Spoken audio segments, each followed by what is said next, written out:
My mom gave my room to her fiancé's kids. Now she's crying because I told her the truth. My mother, sobbing at our kitchen table, asking how I could say something so cruel. She looked at me as if I was the monster, the one who had shattered our family with a few simple words. But the truth is, our family was already broken, and she was the one who demolished it months earlier with a can of beige paint and a man she barely knew. It all started with a coffee date. That's how Mom described it, at least. A simple, innocent coffee date with a man from her office named Mark.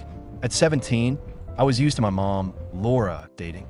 My dad passed away when I was 10, and the 7 years that followed were a quiet landscape of just the two of us. We had our routines, our inside jokes, our little world carved out in a cozy 2-bedroom house. Her dates were usually just footnotes in our life, brief stories told over dinner that never amounted to a second chapter. But Mark was different. From the very first week, his name was a constant presence. Mark says the funniest things. Mark took me to that little Italian place you like. Mark thinks I should get a new car. He was a widower with 2 young children, Leo, who was 10, and Maya, who was 7. Mom spoke of them with a sort of reverence, her voice softening as she described their brave little hearts. I was happy for her, truly. The loneliness had clung to her like a shadow for years, and seeing her smile with genuine, unburdened joy was like watching the sun rise after a long night. But the speed of it all felt like whiplash. The coffee date turned into weekend trips. Weekend trips turned into him leaving a toothbrush in our bathroom. I'd come home from school to find his boots by the door, a silent declaration that our space was no longer just ours. He was charming, I'll give him that. He had a booming laugh and always looked me in the eye when he asked about my day. He'd bring home pizza on Fridays and talk about baseball with an infectious passion. He tried, but his presence felt like an intrusion, a foreign element in the carefully balanced ecosystem of my home. One Tuesday evening, just 3 months after that first coffee date, Mom sat me down at the kitchen table. Her hands were trembling slightly, but her eyes were shining with a terrifyingly bright light. Mark was sitting beside her, his arm wrapped firmly around her shoulders. "Alex, honey," she began, her voice brimming with an emotion I couldn't quite place. "Mark and I have something wonderful to tell you." I braced myself. I thought they were moving in together, maybe looking for a bigger place. I had already started mentally preparing for that upheaval. But I was wrong. It was so much more accelerated than that. Mark squeezed her shoulder. "Laura, my love, why don't we say it together?" They looked at each other, then back at me, their faces split by identical, beaming smiles. "We're engaged," they announced in unison. The words hung in the air, thick and heavy. Engaged? After 3 months? I felt the air leave my lungs. 1,000 questions swirled in my mind, but none could find their way to my lips. I looked at my mom, searching for any sign of doubt, any flicker of the cautious, thoughtful woman who raised me. I found none. All I saw was a stranger, swept away by a tidal wave of romance. "Wow," I managed, the word feeling like sandpaper in my throat. "That's fast." Mom's smile faltered for a fraction of a second. "When you know, sweetie. And we know. We want to start our lives together as soon as possible. As a family." That was the word that struck me. Family. A ready-made family being dropped into my life. Before I could process the engagement, the second blow landed. And since the lease on Mark's apartment is up at the end of the month, Mom continued, her momentum building again. "We've made another decision. To save money for the wedding, Mark, Leo, and Maya are going to move in here." The room began to feel small, the walls closing in. Move in here, in our 2-bedroom house. I looked around the small kitchen, at the 2 chairs tucked under our little table, and tried to imagine 3 other people in. A man and 2 young children. The math didn't add up. "Here," I asked, my voice barely a whisper. "But where is everyone going to sleep?" Mark finally spoke, his voice smooth and reassuring, as if he were calming a frightened animal. "Don't you worry about a thing, Alex. We got it all figured out. It's going to be a bit of a squeeze at first, but it'll be an adventure. We'll be a real family, all under one roof." My mom nodded enthusiastically, her eyes pleading with me to share her joy. "It's going to be wonderful, Alex. Just think of it. You'll finally have siblings." But I wasn't thinking about siblings. I was thinking about the quiet hum of our house being replaced by the cacophony of a full-blown family. I was thinking about my space, my peace, my home. And as I looked at their two radiant, expectant faces, a cold dread settled in my stomach. They had it all figured out.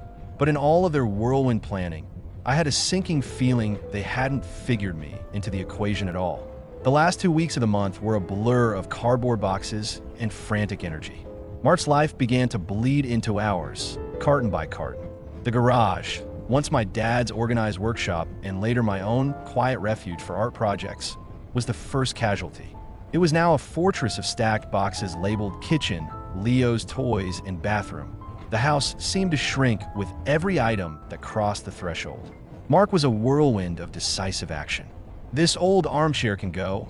Laura, it's taking up too much space," he'd say, and before I knew it, the comfortable chair where I'd read hundreds of books was listed on Facebook Marketplace. Mom, caught in the undertow of his enthusiasm, would just nod and agree. "You're right, honey, it is a bit shabby." Everything that was just ours was suddenly being evaluated, judged, and often discarded. I tried to be a good sport. I really did. I helped carry boxes, offer Maya juice, and even try to talk to Leo about video games. But my presence felt peripheral, like I was a helpful neighbor rather than a daughter of the house. The decisions were all made by the adults. They'd stand in the living room, hands on their hips, planning the new layout of their life, and I'd be standing in the doorway, an invisible ghost in my own home. The conversation I had been dreading happened on a Saturday morning, 1 week before the official move-in day. I was in my room, trying to clear out a drawer to make space for her. I wasn't sure what. My room was my sanctuary. It was the only space that hadn't yet been touched by the invasion. My dad had built the bookshelves that lined one wall. He'd painted the ceiling a deep midnight blue, and together we had stuck glow-in-the-dark stars on it, meticulously recreating the Orion constellation. A notch on the doorframe marked my height every year since I was 5. It wasn't just a room, it was a physical archive of my entire life. Mom knocked softly and came in, followed by Mark. They had the same look on their faces as the night they announced their engagement, a mixture of forced cheerfulness and nervous anticipation. "Hey, sweetie." Mom started, sitting on the edge of my bed. Mark hovered by the door, trying to look casual. "We need to talk about the sleeping arrangements. As you know, this is the biggest bedroom besides our own." I steel myself. "I know. I figured I'd clear out some space so one of the kids could have a corner for a sleeping bag or something for a while." Mom and Mark exchanged a look. It was a quick, silent conversation that made my stomach clench. It was the look that said, "She doesn't get it. You tell her." "Well, honey, we were thinking of a more permanent solution," Mom said gently. "Leo and Maya need their own space. It's important for them to feel at home here, to feel settled, especially after everything they've been through." I nodded slowly, not understanding where she was going with this. "Okay, so what's the plan?" This time, Mark stepped forward, taking charge of the conversation. "The plan, Alex, is that this room would be perfect for the two of them. We can fit a bunk bed right here," he said, gesturing to the wall with my bookshelves, "and a little desk over there. It'll be their own little kingdom." The silence that followed was deafening.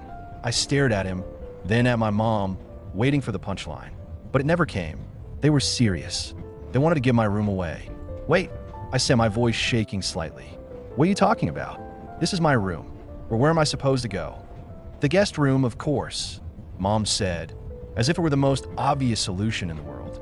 The guest room was a glorified closet at the end of the hall that barely fit a twin bed and a small desk. It was where we stored the vacuum cleaner and old photo albums. It had one small window that looked out onto the neighbor's brick wall. "You mean the storage room?" I asked, my voice rising in disbelief. "I can't live in there. All my things, my bookshelves. Dad built these for me." I ran my hand over the familiar wood grain, a lump forming in my throat. Mom's face softened with a pang of guilt, but Mark was already in problem-solving mode. "We could take the shelves down, Alex. Put them in storage in a garage. This is about making a functional space for the whole family. We all have to make compromises." "This isn't a compromise," I shot back, looking directly at my mom, my voice cracking. "This is you erasing me from my own home. You're giving away my room." "Don't be so dramatic, Alex," Mom said, her tone shifting from gentle to exasperated. "It's just a room. You're almost 18. You'll be off to college in a year anyway. Leo and Maya are little kids. They need a proper bedroom. Please, Try to be a bit more mature about this. Be mature. The words felt like a slap. My feelings were being dismissed as childish drama. She wasn't asking for my opinion. She was telling me how it was going to be. This was not a negotiation. It was an eviction notice. It's not just a room, I said, my voice low and trembling. It's my whole life, and you're giving it to strangers. I looked at Mark, who was now staring at me with a look of cold disappointment, as if I were a petulant toddler throwing a tantrum. And I looked at my mom, whose eyes were pleading with me to just give in, to make this easy for her. In that moment, the lines were drawn. It was them, this new, instant family on one side. And on the other side, completely alone, was me. The plan was executed with chilling efficiency. My mom decided it would be easier for everyone if the room transition happened while I was out of the house. The following Saturday, she gave me $50 and told me to go to the mall with my friend. Sarah, go see a movie, get your nails done, have fun, she'd said with a strained, bright smile. When you come back, we'll be all set up. It'll be like ripping off a Band-Aid. She didn't seem to realize that it wasn't a Band-Aid. It was a limb they were amputating. I spent the day in a daze. I couldn't focus on the movie, and during lunch, Sarah kept asking what was wrong. I just shook my head, unable to articulate the profound sense of violation I was feeling. How do you explain to someone that your own mother is methodically dismantling your past while you sit there eating stale mall pizza? Every minute that ticked by was a minute they were in my room, my space, touching my things, deciding what was worthy of keeping and what would be relegated to a box in the garage. When I finally came home that evening, the house was buzzing with a strange, foreign energy. The door to my old room was closed. Mark and Mom were in the living room, assembling a piece of furniture that looked suspiciously like one half of a brightly colored bunk bed. Leo and Maya were running around, their shrieks of laughter echoing off the newly barren walls.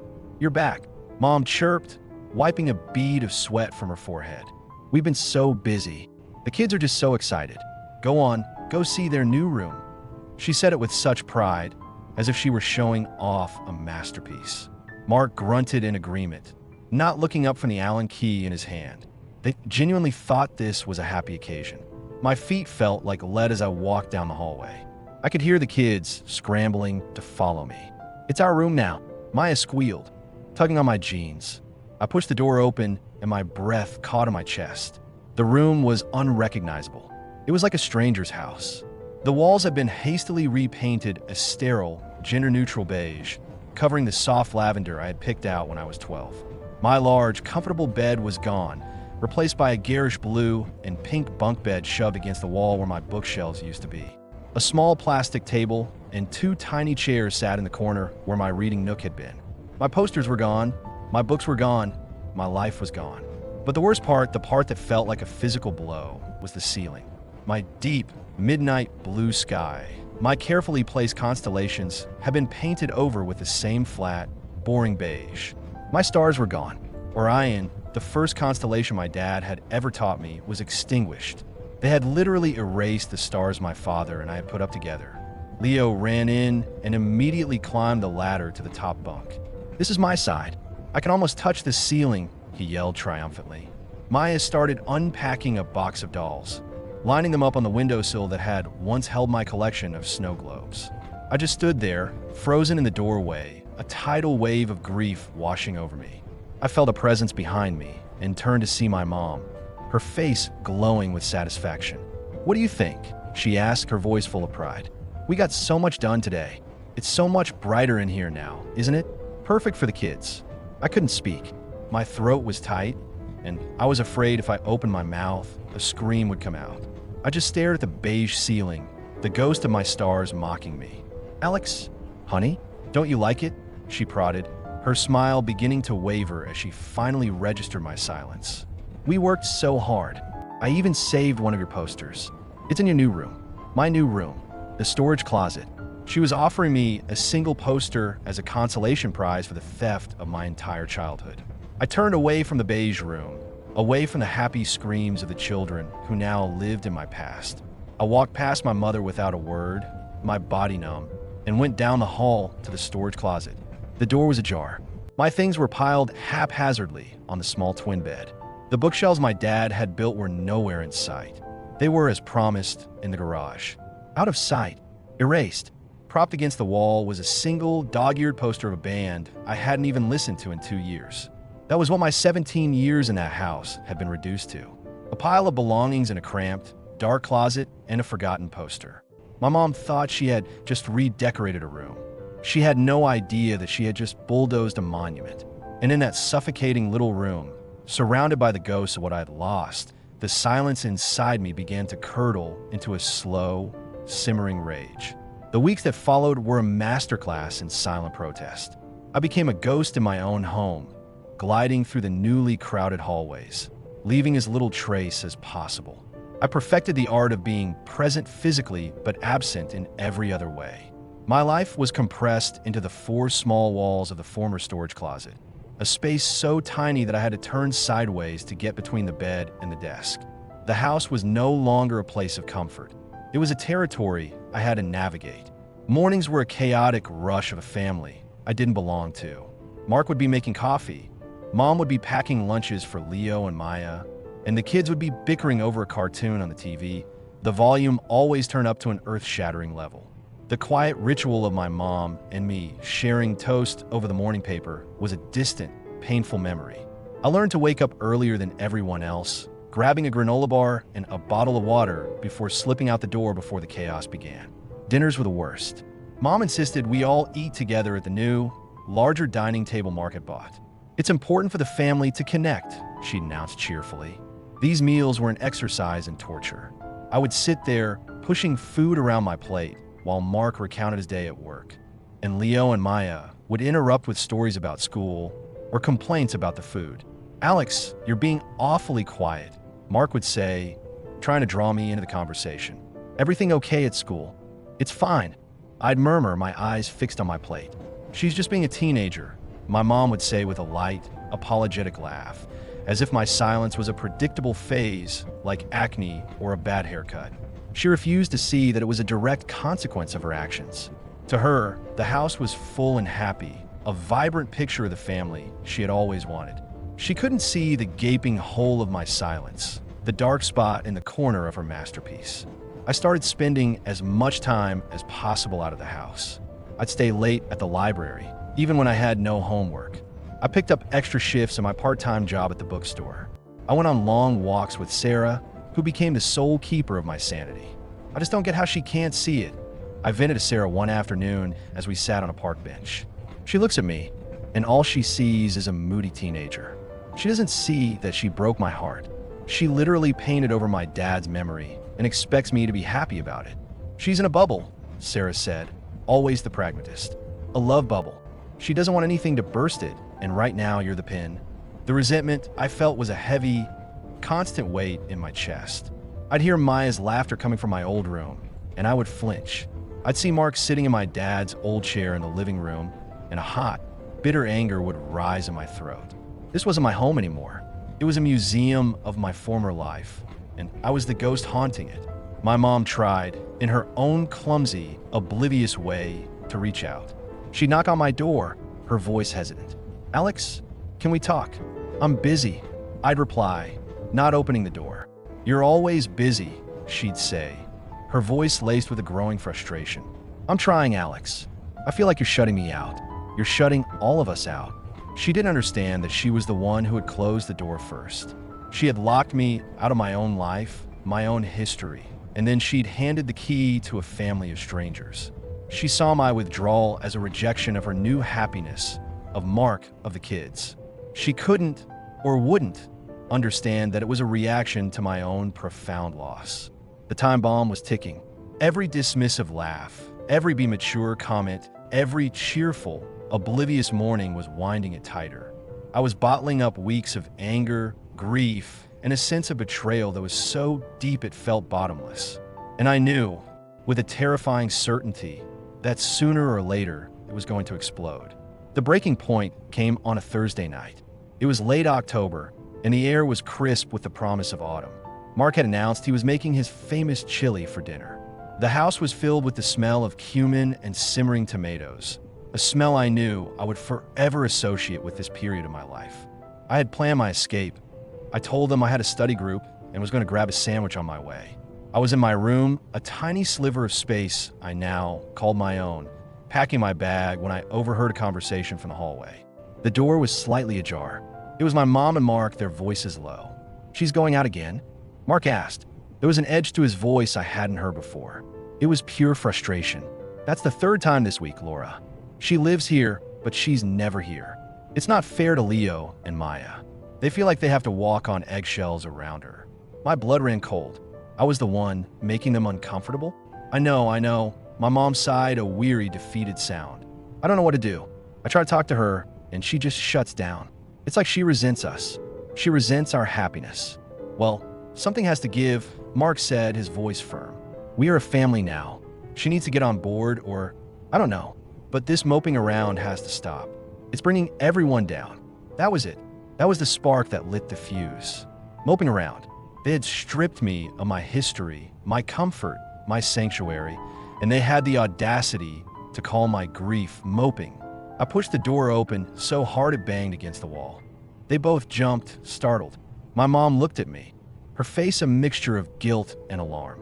Mark just crossed his arms, his expression hardening. He looked almost defiant, as if he was glad for the confrontation. "Is there a problem?" I asked, my voice dangerously calm. "Alex," my mom started, her hands fluttering nervously. "We were just talking. I heard what you were talking about," I said, my gaze locked on her. "You think I'm moping? You think I'm bringing everyone down?" "Well, you haven't exactly been a ray of sunshine," Mark chimed in, stepping forward. "Your mother has been worried sick about you. We all have." "You," I said, turning to him, the calm of my voice finally cracking. "Don't get to have an opinion. You walked in here 3 months ago and started making demands." "But you," I said, turning back to my mom, the betrayal churning in my gut. "You should have known better." "Alex, that's not fair," my mom pleaded, her eyes starting to well up with tears. "We had to make space. It was a practical decision. You're almost an adult. The dam broke." The weeks of swallowed anger and silent pain came rushing out in a torrent. But it wasn't a scream. It was a cold, precise, devastating truth. "A practical decision? Do you have any idea what you actually did?" I asked, my voice shaking with restrained fury. "You didn't just give them a bedroom, Mom. You took my life and you painted it beige." I saw a flicker of confusion in her eyes. "What are you talking about?" "The stars, Mom," I said, my voice cracking on the word. "The stars on the ceiling. Did you even remember they were there? Did you remember who put them there?" Her face went pale. The memory finally surfaced, and with it, a dawning horror. "Dad and I put them there," I continued, the words pouring out of me now. "We spent a whole weekend doing it. He held me on his shoulders so I could reach. The bookshelf he let Mark tear out and throw in the garage? Dad built that. He built it for my 10th birthday, the last birthday I had with him. The height chart on the doorframe that you painted over, it had every year of my life marked on it, even the ones he measured himself. That room wasn't just a room. It was the only part of him I had left. It was my history. It was our history." I took a shaky breath, looking at her as the tears finally streamed down her face. She was seeing it, finally seeing it through my eyes. "You're right. I do resent you," I whispered, the admission tasting like ash. "I resent that you were so desperate for a new family that you were willing to erase the one you already had. You didn't just ask me to change rooms, Mom. You asked me to stand by and watch as you and a man you barely know dismantled my entire childhood. You gave them my room, but you gave away my memories. And you're shocked that I'm not happy about it? You're shocked that I'm moping?" I looked at her, truly looked at her, her face streaked with tears, her body trembling with sobs.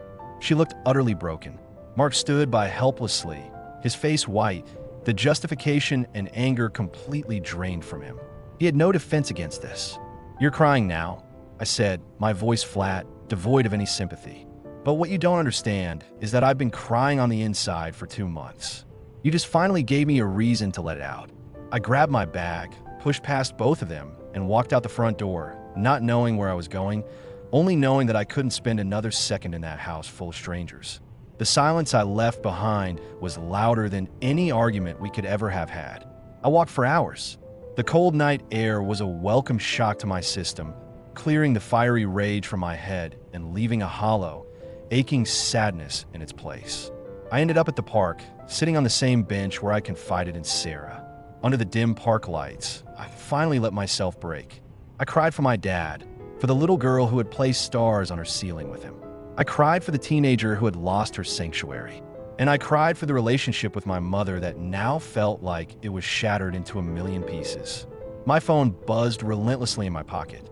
Dozens of texts and missed calls from my mom. I ignored them all until a single, simple text from Sarah came through. "Are you okay? Where are you?" I called her, and without hesitation, she said, "I'm coming to get you." I spent the night at Sarah's house.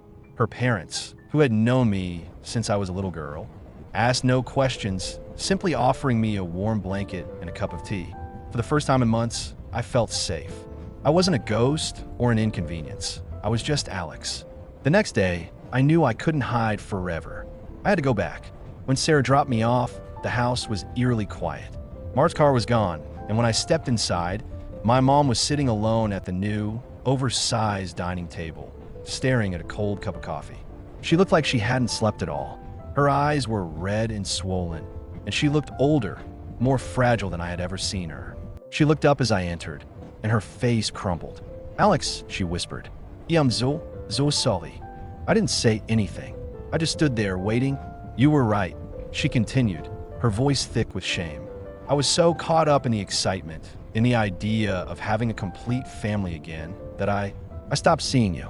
I saw a problem, a logistical issue of where to put everyone, and I solved it in the easiest way possible without once thinking about what I was taking away. She stood up and walked over to me, stopping a few feet away, as if she were afraid to get any closer. "The stars. God, Alex, how could I have forgotten the stars? I was there that weekend. I took pictures. I remember how happy you both were. I didn't just paint over them, I painted over him, over your father. I let it happen.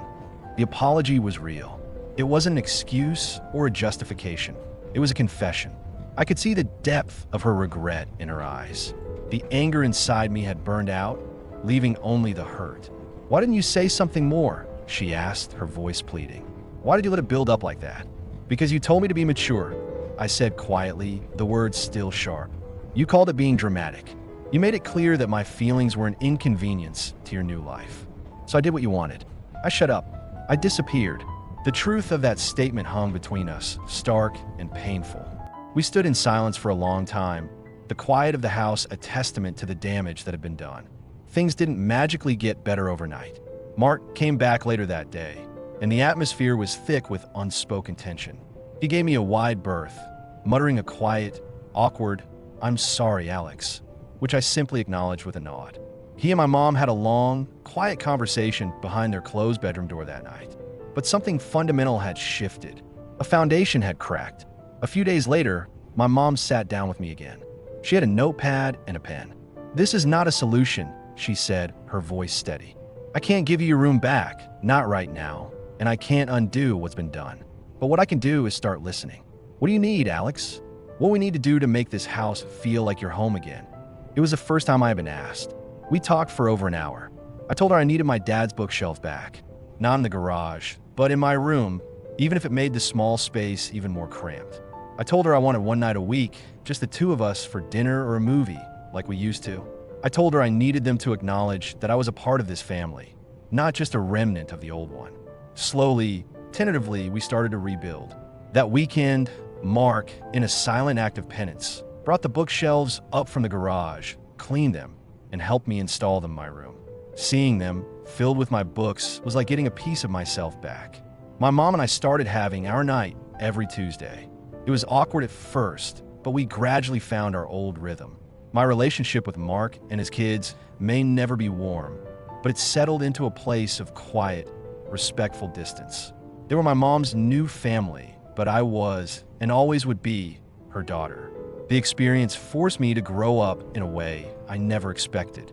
I became fiercely protective of my future, pouring my energy into college applications and saving every penny for my job.